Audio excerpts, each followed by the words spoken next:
کچھ لوگ نظر بد اور تعویذ، جادو ٹونے وغیرہ پر یقین رکھتے ہیں۔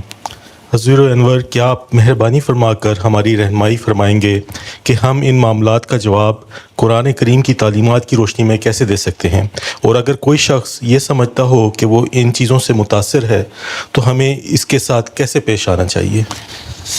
بات یہ کہ نظریں لگ جاتی ہیں، کوئی ایسی بات نہیں۔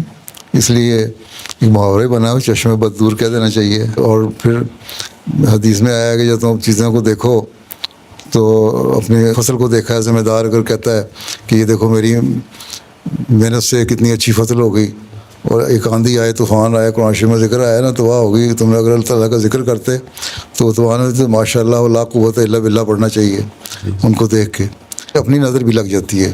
پھر حدیث میں یہ آیا ہے کہ ماں کی بچے پہ نظر لگ جاتی ہے۔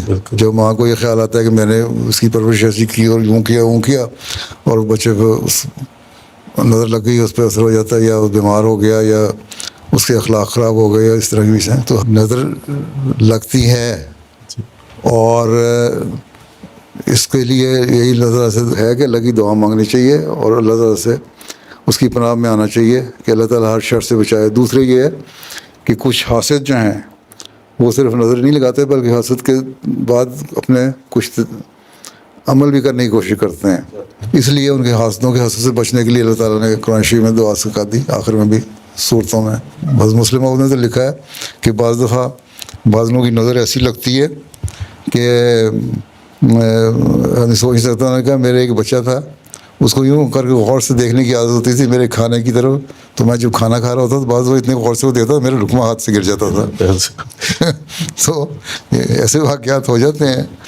تو یہ ایسی بات نہیں، اس پہ میں نے ایک لمبا جواب لکھ کے بھیجا ہوا ہے، میرا خیال ہے الگ کم ہے یا کہیں چھپ گیا ہوگا، وہاں سے پڑھ لیں کہ نظر کی حیثیت کیا ہے، حقیقت کیا ہے، اور قرآن شریف کیا کہتے ہیں، ہم کس حد تک اس کو مانتے ہیں، کس حد تک یہ جائز ہے، کس حد تک ناجائز ہے۔ جادو ٹونے جو ہوتے ہیں وہ ہوتی ہیں بعض لوگوں کی ایسے عمل جو کم پڑھے لکھے لوگ ہیں نا، ان کو ڈرانے کے لیے کر لیتے ہیں جادو ٹونے۔ حضرت خلیفہ اول نے بھی اس کے بارے میں لکھا ہے کہ اس طرح کرتے ہیں، اور بعض دفعہ جا کے انہوں نے اپنے ایجنٹ رکھے ہوتے ہیں جو گھروں میں بعض چیزیں چھپا دیتے ہیں، اور پھر کہتے ہیں یہ ٹونا ہو گیا تمہارے پہ۔ پھر اس کے بعد اس پیر کے پاس جاتا ہے بندہ، وہ پیر صاحب کہتے ہیں اچھا تمہارے گھر کے سین میں فلاں کونے میں فلاں چیز دبی ہوئی ہے، اس کو نکال دو تو یہ ختم ہو جائے گا جادو، تو وہ ختم ہو جاتا ہے۔